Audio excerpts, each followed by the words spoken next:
I'm a racing fan. I will watch pigs race. That's atrocious. That is disgusting. I never want to see that again. I'm fed up, and you should probably turn this off. Alrighty, guys, and we are back. After 3 long months, NASCAR has finally returned. Actually, tonight was the Busch Clash on the Daytona Road Course. I'm not going to put out an episode going over that. If you want my thoughts on the Daytona Road Course, you can just go back and watch last year's clip. Not much has changed. I'm not a fan. Sorry. Great last lap, and I feel like people are going to remember that, and people are going to continue to want to see this. But the first 34 laps of that race tonight, they were awful. So, I'm sorry. Not going to recap the Busch Clash. Good for Kyle Busch, though, getting up, starting the year on the right foot. I'm going to mention him later in this video because, ladies and gentlemen, it is that time. This is the 2021 NASCAR season preview. And we're going to start over in the truck series. We're going to kind of work our way up, as most drivers should do. Listen, all eyes this year are going to be on Hailie Deegan. I could sit here and I could try to drum up some other kind of storylines for the truck series, but let's be real. At the end of the day, people are going to be watching the truck races for one reason and one reason only, and that is, number one, Hailie Deegan driving the Monster Energy truck. Listen, I've talked about her in previous episodes last year. I do think she is talented. I do think that she can be a good race car driver. I do think they need to slowly work her way up. I don't want to see her get pushed. I don't want to see her get rushed and thrown up through the ranks just because she's good looking and can bring sponsor money. Let's calm down, okay? We have to let drivers earn their spot up to the Cup Series. I pray that happens with Hailie Deegan. I don't want to see another female just fall flat on her face because she was put into a situation that she didn't belong in. So it's good that they are putting Hailie Deegan in the trucks, not rushing her up straight to Xfinity. So this is going to be interesting. How does she perform this year in the truck series? Listen, I think she's a pretty decent driver. I don't think we really know much about Hailie Deegan yet. Yes, she ran some ARCA races. I think she's done some K&N races. I don't even know if it's called that anymore. But some of those lower level races. And she's looked good in them. She has. But when you are in those kind of series where there's such a gap with financial backing, when you're in the best equipment, you're going to look good. And Hailie Deegan did her job. She ran good. She ran up front. She is taking that next step this year, running full-time in the truck series. I personally can't wait to see it. Look, diversity is a good thing. And NASCAR, let's be real, they need more of it. We do have a few in the Cup Series, minorities that is, but there has not been a successful female driver in the NASCAR Cup Series yet. So Hailie Deegan could be that first one. Let's be patient. Let's give her the time to prove it or prove us wrong, whatever. This is going to be one to watch, and everybody's going to watch it. Elsewhere in the truck series, I'm keeping my eye on 2 guys. Last year, Zane Smith really impressed me. Running up front, winning races. He absolutely is a contender to win the Truck Series championship this year. I'm a big fan of Zane Smith. I really like him. I really think he can be in the Cup Series one day. Again, this is another one. Let's take our time. Let's let them work their way up through the ranks. Let's not just push them because they're good looking and can bring sponsors. Look, this kid can drive. I really think he can. I think he is going to be very tough to beat for the championship this year. He's not my championship favorite, though, because that spot belongs to John Hunter Nemechek. And if you guys have been watching these pit stops from the beginning, last year, every week, it seemed like, I was talking about John Hunter Nemechek and how good of a race car driver I think he is. That being said, that was in the Cup Series. He took a huge chance, bet on himself, and is going back down to the Truck Series to drive for Kyle Busch Motorsports, a very good ride, but going back down to the Truck Series, hoping he can go down there, dominate, win a lot of races, and win a championship, and maybe that can propel him to a better ride when he makes his return to the Cup Series, because this kid will be in the Cup Series again. John Hunter Nemechek is too good of a race car driver to waste his whole career in the trucks. Sorry, Johnny Sauter. Sorry, Todd Bodine. Sorry, Matt Crafton. But John Hunter Nemechek does not need to be stuck in the Truck Series. That's not who he is. Now let's move to the Xfinity Series. I'll be honest with you guys. This series, to me, this year, it's interesting. It's going to be fun to watch. But I don't think it has those big storylines to follow.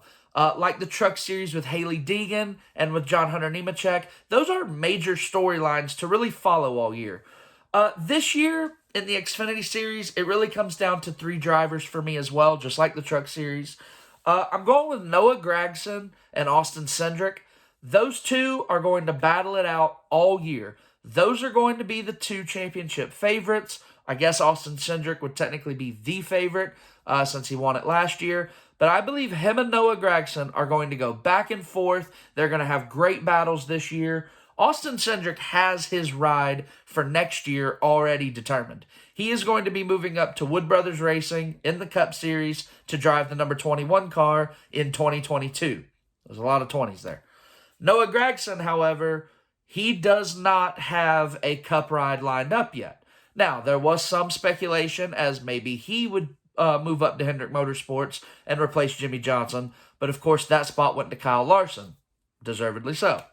Noah Gragson has got to earn it now. He knows what he saw last year from Chase Briscoe and Austin Cindric. Those guys went out there, they balled out, they were the 2 best drivers all year, and now both of them have Cup rides or planned Cup rides. Noah Gragson does not. So I believe this is a big year for Noah Gragson.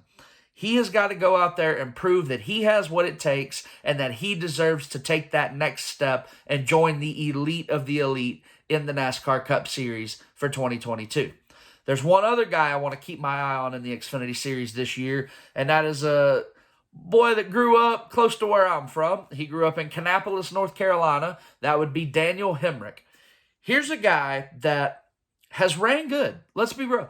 When he was in the Busch Series, Xfinity, whatever. When he was running in the Busch Series for Richard Childress, he had some good runs. Then they put him in a Cup car. And was that a little premature? Yeah, probably, because I don't think he ever won a Busch race. But they just threw him into the Cup Series regardless. Now, he didn't run bad in the Cup Series. Like, there were some people that probably thought he would just fall flat on his face since he couldn't really do it in the Busch Series. Why would he be able to do it in the Cup Series? I didn't think he looked that bad. But then when Tyler Reddick came up after winning 2 straight Xfinity championships, Richard Childress made the decision to get rid of Daniel Hemrick. He found himself at a part-time basis at Junior Motorsports last year in the Xfinity Series and couldn't really get anything going. This year, he's full-time in a Joe Gibbs car. I think he is going to win some races. I think he will be a part of the Championship 4 for the Xfinity Series, and this is a guy that you're going to have to deal with week in and week out. He is a very talented race car driver. I just think he needs the right option, and I think he finally got it. So I'm interested to see that from him this year. But let's be real. The reason you clicked on the video is for the NASCAR Cup Series. Look, the trucks are fun. Xfinity's fun. It's all about the Cup Series. It's all about the guys that are racing on Sundays. It's all about the big boys. And what a year we are about to see from the Cup Series, I believe. Look, you've probably already seen the commercials that Fox Sports has been running, claiming that this season just may be the best season ever. And it really might be, honestly. When you look at all the newness that is in the Cup Series. I don't know if newness is a word. I just made that up maybe. But all of the things that are going to be new in the Cup Series this year. There are new teams, plural. Like that hasn't been happening. That's great. New sponsors. There's new tracks. This is going to be such a fun year. I can already tell, honestly. But let's be real. The big one is 23XI Racing. Michael Jordan and Denny Hamlin have come together. They have started a Cup Series team. Bubba Wallace is driving for them, bringing over some nice sponsors like DoorDash, McDonald's, Columbia, stuff like that. Listen, Mr. Jordan, if you're watching, we need a Carolina blue car out there. Just saying. Put the Tar Heels on it. I think it would look good. Go Heels.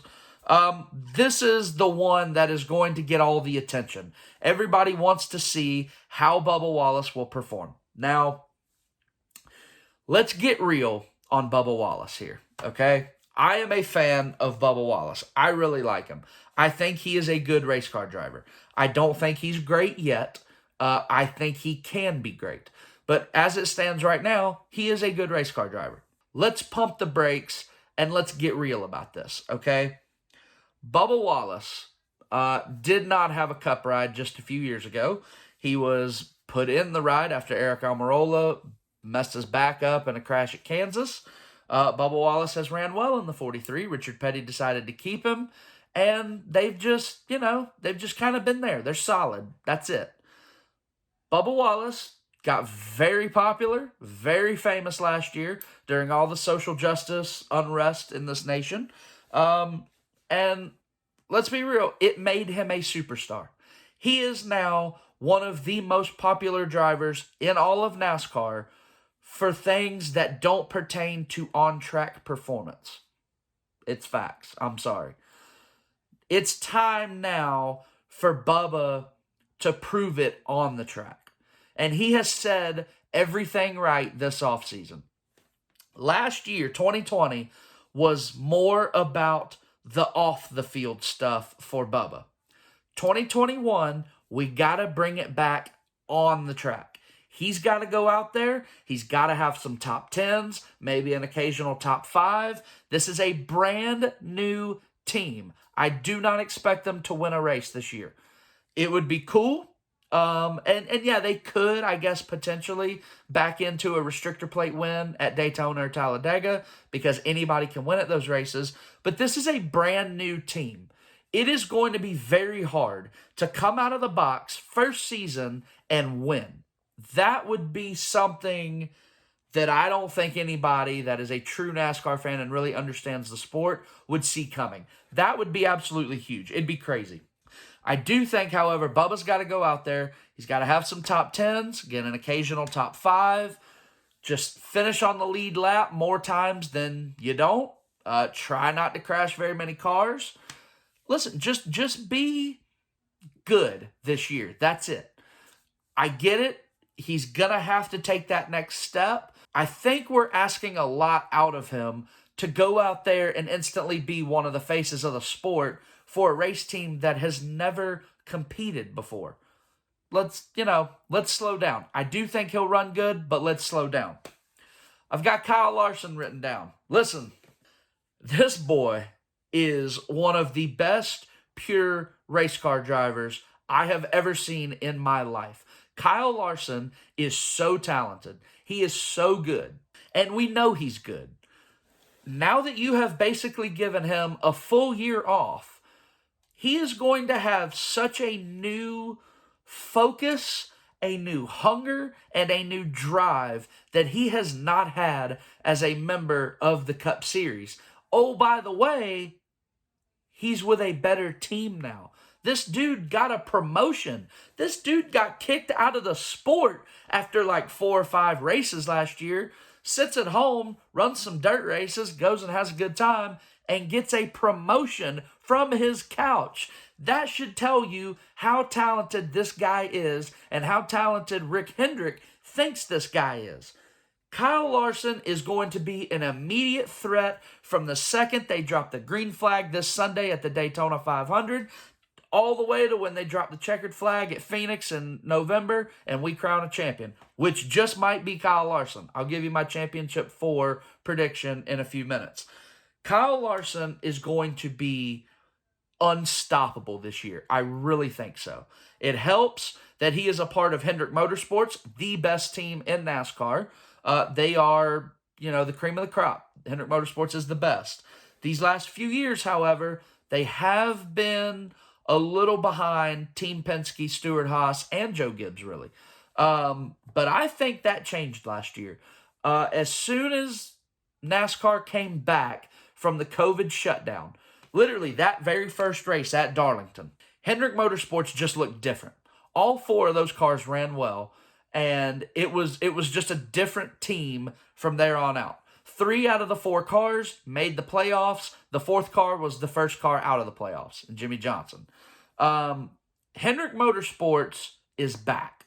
And let's not forget, Chase Elliott did go and win the 2020 NASCAR Cup Series championship. This team is riding very high. They have a great, young, very young group of drivers. I think Hendrick Motorsports is back. Chase Elliott is going to be great this year. They've added so many road courses to the schedule, and Chase Elliott's the best road racer in the sport. You would think Chase Elliott should win quite a few races this year. Alex Bowman is very solid, He's very boring. He's not very flashy. He just goes, gets the job done, goes home. That's it. Very just vanilla, but he's a very good driver. Kyle Larson, I've mentioned, I think that dude is going to be unstoppable. And the real young one, William Byron. I think this kid has all the makings to be a multiple-time NASCAR Cup Series champion. I think William Byron is a great young driver. And pairing him with Rudy Fugle as crew chief now, after Chad Knaus decided to take a executive role at Hendrick Motorsports, pairing William Byron with his former crew chief, Rudy Fugle, putting them back together on this 24 team. Look, I think all 4 of these drivers are set up to make the playoffs and win races, and I believe all 4 of them will make the playoffs and probably win races as well. I think Hendrick Motorsports is back, and when you look at the ages of these drivers, Hendrick Motorsports might go on a run now and dominate the sport for the next 10 years like they did with Jeff Gordon and Jimmy Johnson. I really think so, honestly. This team is going to be very, very dangerous. Somebody that is usually dangerous but was not dangerous last year is Kyle Busch. It took Kyle Busch all the way till Texas in, October or November? I don't remember the exact date of that race. All the way till Texas in October to win a race finally.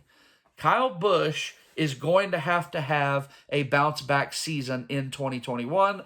I think he will do it. They did make a crew chief change. It worked tonight. He won the Busch Clash. He can thank Chase Elliott for that one, though. Whatever. But listen, somebody as good and as talented as Kyle Busch, you are not going to keep them down forever. So I hope everybody had fun last year, won their races, did good. Kyle Busch will be back. He will be tough to beat, and he will be very annoying. Let's just get that out of the way. One of the big things that I mentioned for this Cup Series schedule is the new tracks that they are going to run at this year. I am very excited. We don't see a ton of tracks get added to the Cup Series schedule. At least recently we haven't. But we have got quite a few new ones and some really good new ones, honestly. It's going to start when they go run a dirt race. Yes, I said a dirt race at Bristol Motor Speedway. I have been advocating for a dirt race for years now. I cannot wait to see it. Kyle Larson, Ricky Stenhouse, and Christopher Bell, they are going to be the class of the field. If any driver not named Larson, Bell, or Stenhouse wins the race, I'll do a backflip. I would be absolutely shocked. I think they will dominate. The Circuit of the Americas, COTA, in Austin, Texas, a new road course. This is brand new. Like, the trucks and Xfinity have not even ran at this track yet, and now we're going to throw the Cup cars out there. I can't wait to see it. Austin, Texas is a big market. Everything I've heard from this track, it's a fun one, it's a tough one, and it's a fast one. Let's see the Cup cars on it. I'm ready for it. The Cup Series will also be running at Nashville Super Speedway. The trucks and the Busch cars used to run at Nashville quite a bit. Used to run there every year. And now the Cup Series is going to be at Nashville Super Speedway. Again, another big market, a great market, and a great market that NASCAR needs to capitalize on. Nashville is absolutely perfect for NASCAR. There are a lot of people, like Dale Earnhardt Jr., that say that NASCAR chose the wrong track in Nashville. They should not be going to Nashville Superspeedway. They should have chose the short track, the Nashville Fairgrounds. That may be the case, but one thing they cannot make the wrong decision on is who should do the invocation before the race. Nels, pastor of Family Baptist Church in Lebanon, Tennessee. Heavenly Father, we thank you tonight for all your blessings. You said in all things give thanks. So we want to thank you tonight for these mighty machines that you brought before us. Thank you for the Dodges and the Toyotas. Thank you for the Fords. And most of all, we thank you for Roush and Yates partnering to give us the power that we see before us tonight. Thank you for GM Performance Technology and the R07 engines. Thank you for Sunoco Racing Fuel and Goodyear tires that bring performance and power to the track. Lord, I want to thank you for my smoking hot wife tonight, Lisa.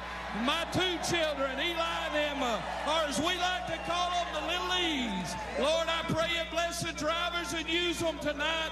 May they put on a performance worthy of this great track. In Jesus' name, boogity, boogity, boogity, amen.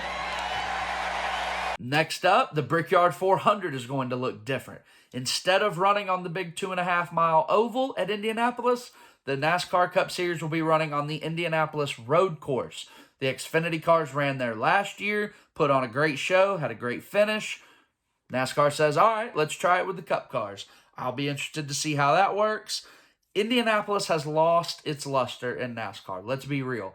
That race is not as important as it used to be. They had to do something to draw interest and kind of boost people's, interest in the race. That last year they moved it to the 4th of July, but obviously with COVID, that kind of screwed everything up. But now moving it to the road course. NASCAR loves their road courses all of a sudden because they think fans love it. And I'm sure there are a good number of fans out there that love road courses. I'm not one of them. I don't know what to tell you. But another road course that's going to be added is Road America. I will say this is probably the road course that I'm the most excited for because, other than COTA, because I have watched the Busch Series run this course every year. This track is huge. It is 4 miles. It is insane. It's always a fuel mileage race. It is always very fun, always very interesting, and the Busch cars usually put on a good show at Road America. Now we get the Cup cars there on the 4th of July. That should be very fun, and I can't wait for that. All right, let's get some predictions now. Over in the Truck Series, I do think it's going to come down to John Hunter Nemechek and Zane Smith for the championship. I think John Hunter Nemechek bet on himself. He is going to win the championship, prove that he is a good race car driver, and he will have a better Cup Series ride in the near future. Over on the Xfinity Series, I'm going to go with Noah Gragson to win the championship. I think that boy's hungry. I think he knows he's got to do it this year, and I think he will go out there and do it. Now for the Cup Series, I'm going to give you my final 4. And look, if you listened to me last year, I think NASCAR needs the youth movement to take off. Well, what better way to do that than having your most popular driver, who happens to only be 25 years old, win the championship last year in Chase Elliott? I think that youth movement continues this year. I think Chase Elliott, I think Kyle Larson, I think Ryan Blaney, and I'm going to have the old guy, Kevin Harvick. Those are going to be my 4 championship drivers. As far as who wins the championship, call me a homer, call me biased, call me whatever you want. It is time for Ryan Blaney to have his breakout season. Chase Elliott and Ryan Blaney are going to be the faces of NASCAR for the next 10 to 15 years. Chase won a championship last year. Blaney's going to get it this year, and NASCAR is moving into this new era of new tracks and new faces of the sport. Look, guys, it's been 3 months since we've had racing. I can't wait for the Daytona 500 this Sunday. Let's get it.